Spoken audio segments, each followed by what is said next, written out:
Hey everyone, I'm Tom Hansen. Thank you again for joining us. This Christmas is already a tough one for much of the country, but things could get even worse for millions, with key pandemic protections set to expire in the coming days. That is, unless President Trump signs the latest relief bill into law. On Saturday, 12 million people are set to lose unemployment benefits established in the last round of COVID aid passed in March. Federal government funding will run out early next week, leading to a potential shutdown. And at the end of the month, eviction protections are set to expire, which could push millions out of their homes to start the new year. President Trump has neither signed nor vetoed the $900 billion bipartisan aid package passed by Congress. He is demanding the proposed stimulus checks be at least tripled in size.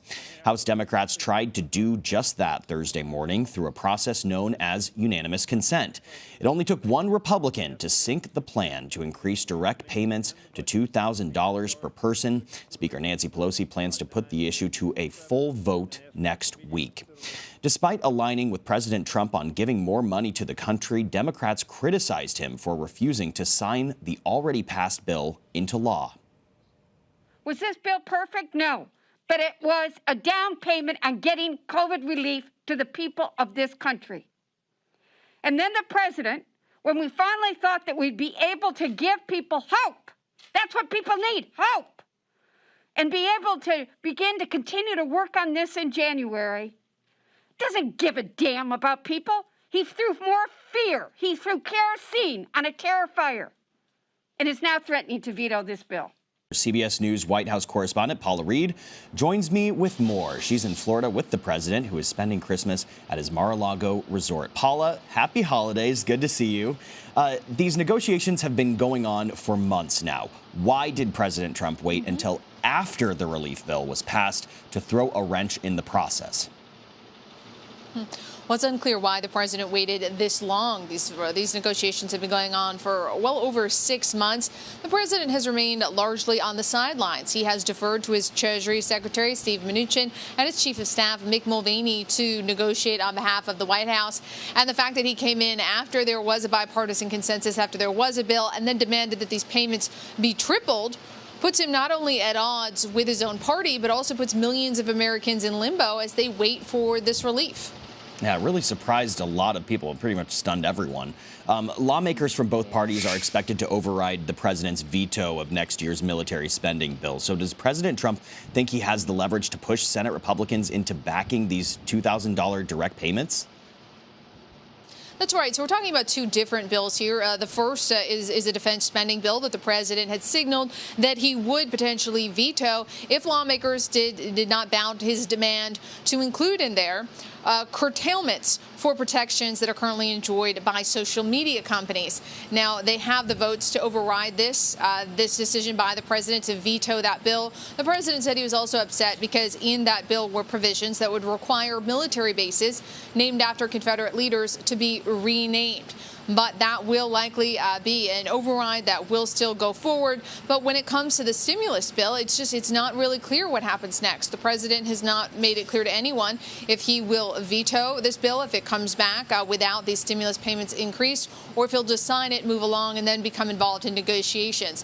Pretty much the only thing that lawmakers coming out of the session today really agreed on is that they want the president to sign the bill as is. Paula, what if the president doesn't do anything and just lets the bill sit on his desk through the new year and through to potentially a new Congress?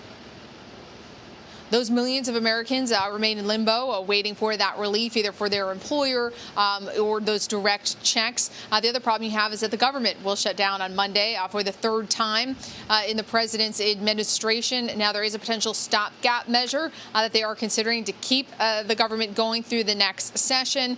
But there would certainly be consequences if the president just decided to do nothing. Yeah, it would certainly seem to be a mess. In the meantime, President Trump is issuing another wave of pardons to his political allies and extended family after granting clemency to targets of the Russia probe and convicted war criminals Tuesday. Tell us about the latest batch of pardons and what it tells us about how Mr. Trump is using his power on his way out of office. Well, the president has granted over 40 acts of clemency in just the past 2 days, pardons and commuted sentences. Some of the most notable, though, are two of his top advisors who were both convicted and or pleaded guilty. In the case of Paul Manafort, he was convicted in one case and pleaded guilty in another. Roger Stone was convicted. Both of those men received full pardons from President Trump. He also issued a pardon for Jared Kushner, his son-in-law and senior advisor's father, Charles. And back in 2005, Charles Kushner pleaded guilty to crimes related to tax fraud, election fraud, and witness retaliation. So in that case, it was interesting. The prosecutor was one of the president's allies, Chris Christie.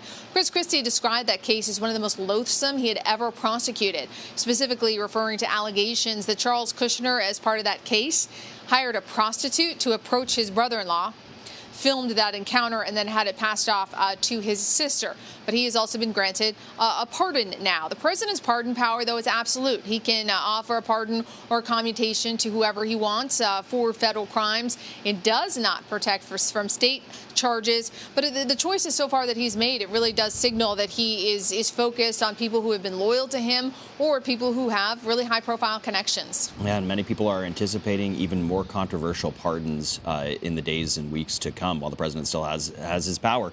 Paula, on CBSN Thursday, Justice correspondent Jeff Pegues interviewed President Trump's former personal attorney, Michael Cohen, about what's going through his mind with this batch of pardons. Let's listen to what he had to say.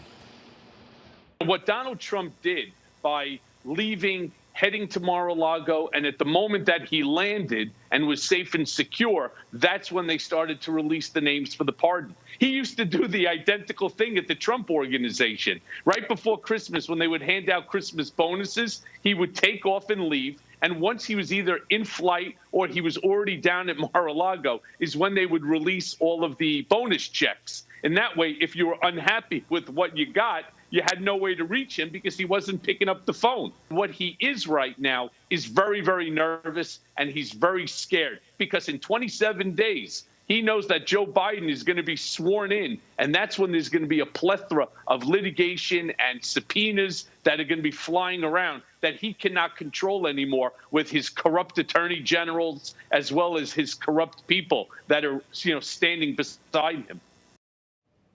Now, speaking of those investigations, what do we know about the investigations into the president that could ramp up when he heads out the door? So there's a few different matters that could continue to be pursued.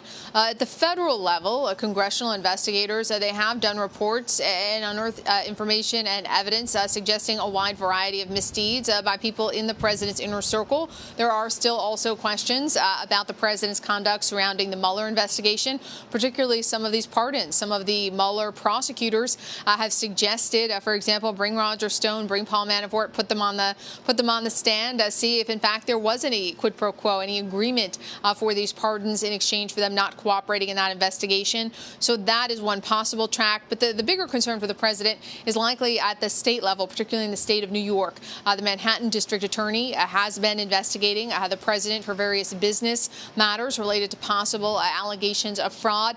That's a concern for the president because even if he was to test the boundaries of the pardon power, try to pardon himself, some of his associates, those pardons only extend to federal charges. That does not protect you from anything at the state level, and that's got to be somewhat of a concern for President Trump. Now, Michael Cohen, of course, he was really very helpful in a lot of these investigations in terms of unearthing or suggesting avenues for investigators to pursue, suggesting that the president may have been dishonest on his taxes and or with banks. And speaking of taxes, there is still the outstanding issue of the president's tax returns and why we haven't seen those. Those could potentially be used as evidence in some of these cases if they are brought into open court. Those tax documents could possibly be introduced into evidence. 2021 will be a very active year. Paula Reed with the president in Florida. Thank you so much, and happy holidays.